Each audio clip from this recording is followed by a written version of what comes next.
เมียวใครร้องเงี้ยวมีใครร้องเงี้ยวอ้าวมาอยู่นี่ได้ไงเนี่ยฮะใครเนี่ยมาจากไหนมาจากไหนครับมาจากไหนเนี่ยฮะฮะอุ้ยใครวะโอ้มันมาตัวเดียวอะ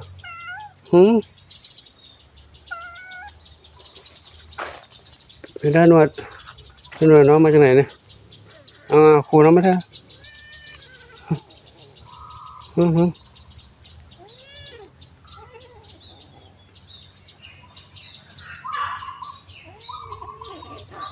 มาจากไหนมาผมช่วยด้วยผมช่วย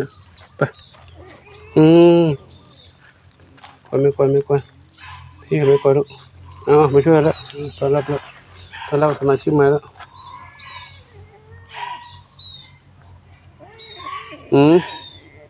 อยู่ศาลาตรงนี้ผมใส่ใครเดินผ่านมานี่เนี่ยมีคนผ่านตรงนี้มาวางไว้นี่แน่นอนเลยพี่หลวงปู่ทำงานอยู่ข้างในนู้นกางมุ้งให้น้องกางมุ้งให้เด็กๆเขาเลยออกมาเขาจะพักได้ยินเสียงร้องโอ้หมาก็ร้องอะไรวิ่งหมาเจออะไรอีกแล้วตัวอะไรมาหาหมาน้อย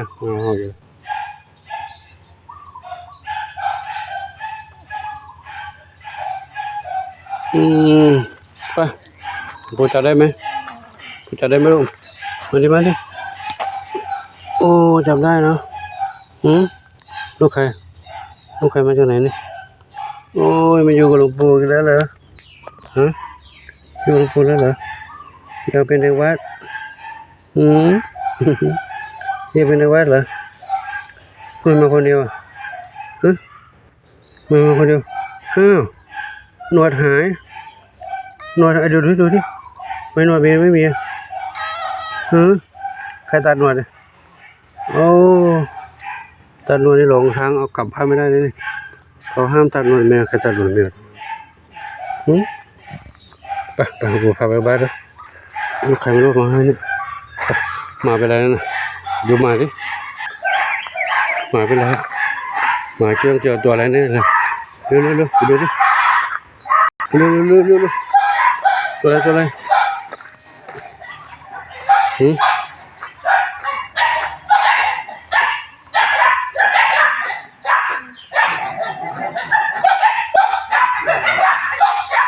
วะมาน้อยเอาอะไรมีงูมาหรือเปล่า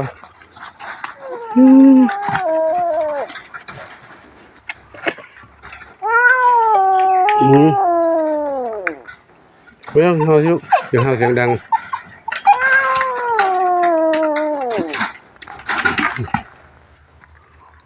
เด้อมาน้อยอย่าเห่าเสียงดังลูก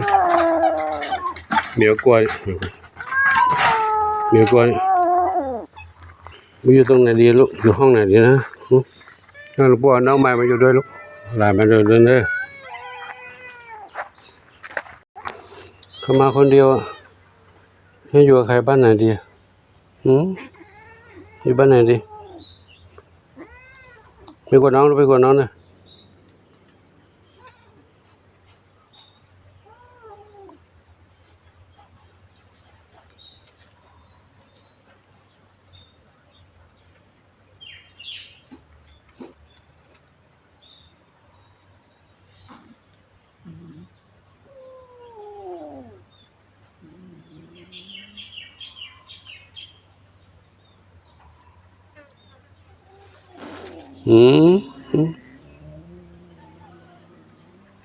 ไปเดี๋ยวกูพาไปอยู่บ้านไหนดี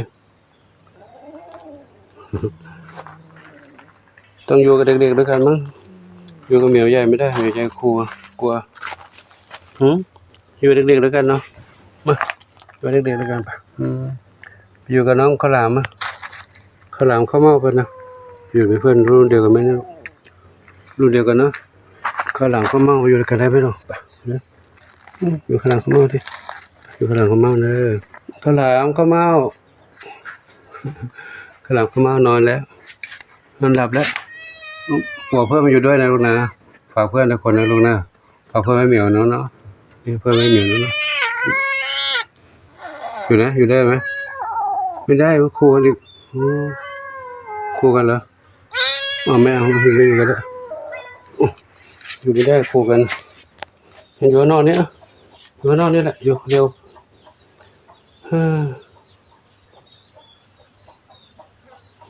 หิวน้ำกินน้ำเดี๋ยวข้างกินนะโอ้หิวกินใหญ่ลูกใครไม่รู้กินใหญ่กินจบเลยโอ้มาคนเดียวอยู่กับใครไม่ได้สักเขาคู่หมดหิวกินใหญ่แล้วค่อยๆกินลูกค่อยๆกินปู่ให้กินไม่ต้องกลัวเนาะเดี๋ยวมีเพื่อนเยอะๆหรอกมีเพื่อนเยอะๆเนาะอยู่ด้วยกันนะลูกนะทำไงอยู่บ้านไหนก็ไม่ได้เนี่ยอยู่ห้องใครก็ไม่ได้ครับคู่กันหมดเลย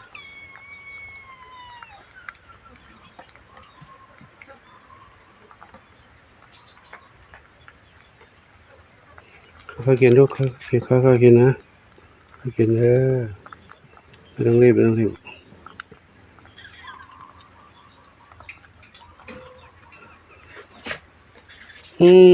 ยู่ด้วยกันก็ไม่ได้ข้าวหลามกับข้าวเม่าเพื่อนอยู่ด้วยไม่ได้เหรอเพื่อนอยู่ด้วยไม่ได้คู่กันนั่น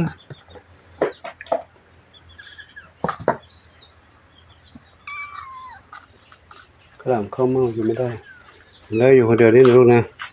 อยู่นี่คนเดียวลูกนะอยู่ได้ไหมลูกนอนตรงนี้นะเดี๋ยวพี่เขามาเล่นด้วยเหรอเนาะพี่เขามาเล่นด้วยได้เนาะและปู่ขอนำภาพบรรยากาศสมาชิกใหม่ให้กับทุกท่านได้รับชมกันเอาละครับมาจากไหนอีกแล้วนะเอามาทางไหนลูกเอามาทางไหนนี่ออกมาได้เหรอเอาที่หลวงปู่เปิดประตูนั้นนะปิดแล้วไงลูกปิดแล้วออกมาได้อยู่เหรอเขาตัวเล็กนะตัวเล็กรอดมุ้งมาได้รอดมุ้งมาได้รอดตะขาบมาได้เนี่ยอะไรลูกอิ่มแล้วเหรอกินน้ำหมดหรือยังเดี๋ยวที่หมดยังยังไม่หมดเลยไม่หมดอีกหน่อยยังไม่หมดยังไงนี่มีกินอีก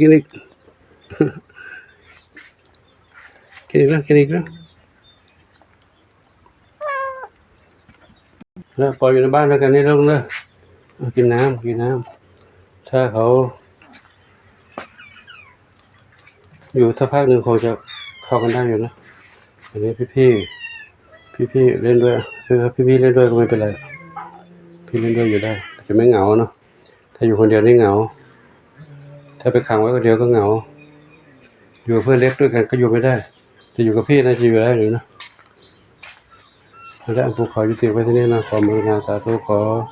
หน่วยพรทุกท่านที่มีความรักความเมตตาต่อน้องเหมียวร่วมด้วยช่วยกันดูแลที่อยู่อาศัยอาหารการกินยารักษาโรคขอมุนาสาธุขอบุญส่วนรวมโดยขอทุกท่านพบความสุขความเจริญมีความสุขกายสุขใจปรารถนาที่ใดขอได้ทั้งความมุ่งมั่นปรารถนาช่วยกันทุกคนทุกท่านเถิดบ้านน้องเหมียวก็ได้บ้านเดียวที่กางมุ้งไว้อันนั้นกางไม่ได้มุ้งไม่พอเดี๋ยวก่อนพอดีออกไปว่าจะไปทำงานข้างนอกเจอน้องเหมียวเนี่ยเอาเข้ามาอยู่ในนี้ก่อนเนาะอยู่ด้วยกันไปก่อนนะลูกเด้ออยู่ในนี้ไม่เอาไปไหนแล้วเนาะ